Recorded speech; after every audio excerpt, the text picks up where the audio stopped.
I guess anybody that's ever played the game of hockey, from the minute you put a pair of skates on, I guess you start dreaming about it. I know I did. I guess that is my favorite part, is the fan reaction. 97% silver, 3% nickel. Sorry about this. That's the Stanley Cup? It is. Oh, is it really? God. Take a picture. Can she take a picture of the box? We stood beside it at the Hockey Hall of Fame in Canada. Get out. Oh, you're too awesome, man. That is amazing. I've seen grown men cry over the thing. You know, we see players cry over it. Thank you very much. You're very welcome. Thank you. That's so cool. Awesome. Go Red Wings, go! Well, I am one of the keepers of the cup, and this is Lord Stanley.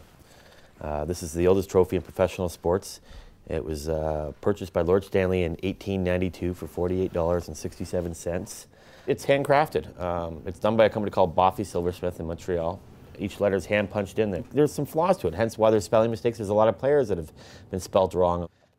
Manny Legacy in 02, his name was spelled wrong. They spelled it L-A-G instead of L-E-G.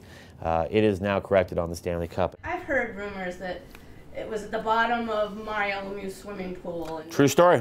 This is why I have a job today. That's Phil Bork. He's the guy that actually put it in Mario's pool. It was the day after they won the cup, and Mario had a party at his house, and Phil said, he goes, I'm in the hot tub, and the cup's sitting there, and the sun was starting to set over Pittsburgh, and Mario's house overlooks Pittsburgh. And I climbed up to the top of this waterfall that Mario has flows into his pool, and I've got it up for a photo.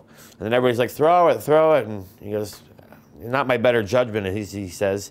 I threw it, and everybody's like, hey, and it just kind of floats there, and all of a sudden it sinks. Well, because this is, you know, it's hollow in here, and it will sink, and it sank quickly, and it ended up in the bottom, and it took a lot of effort to get it out, and a little bit of damage occurred, and hence kind of one of the reasons why my job was created. My job was created in 1995.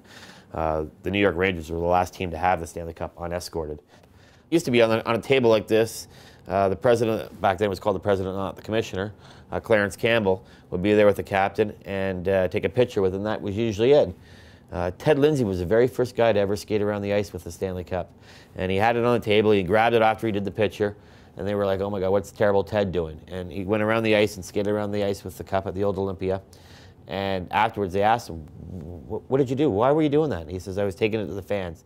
You remember back in '98, Steve Yzerman putting it in the wheelchair of Konstantinov.